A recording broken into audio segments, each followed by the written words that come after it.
Our today's topic is weather and climate. Weather is a temporary phenomena. It changes every day. Climate is the sum total of the weather at a place over a very long period of time.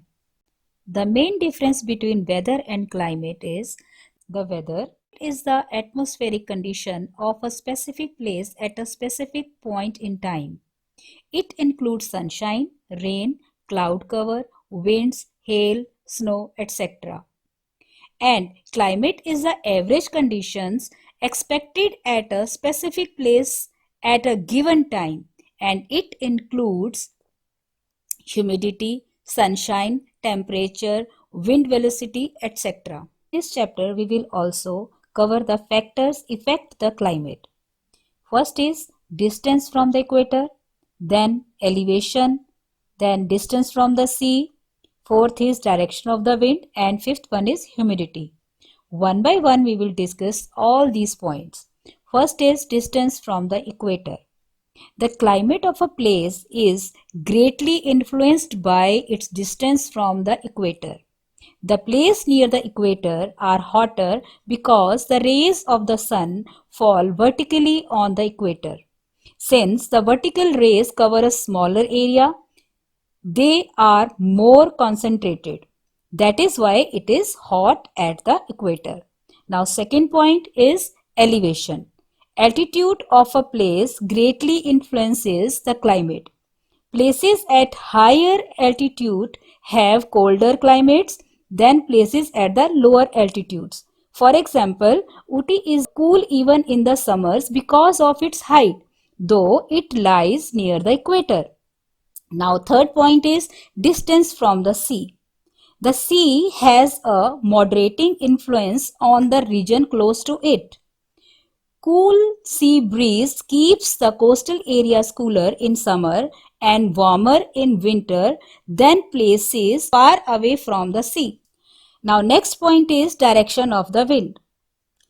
The sea breeze, that is the wind blowing from the sea to the land, carries moisture and brings rain to the coastal areas. The land breeze, that is wind blowing from the land to the sea, is cold and dry. If it blows from a cold area, it is warm and dry if it blows from a warm area. Now, next point is humidity. Humidity means the amount of water vapor in the surrounding air. With the increase in humidity, the chances of rainfall increases. The coastal area have more humidity. In colder places, humidity results in snowfall instead of rainfall. Regions of the world having similar climatic conditions are grouped together in different climatic zones. The world is divided into three climatic zones.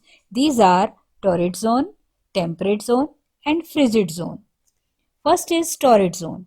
The torrid zone lies in the area between the Tropic of Cancer and the Tropic of Capricorn. This zone receives direct rays of the sun and is very hot and humid. Second is temperate zone. The region between the Tropic of Cancer to the Arctic Circle in the northern hemisphere and the Tropic of Capricorn to the Antarctic Circle in the southern hemisphere falls in temperate zone. This zone receives slanting rays of the sun and is neither very hot nor very cold. Next is frigid zone. The region extended from the Arctic Circle to the North Pole in the northern hemisphere and the Antarctic Circle to the South Pole in the southern hemisphere fall in this zone. This zone is extremely cold and remains covered with snow throughout the year.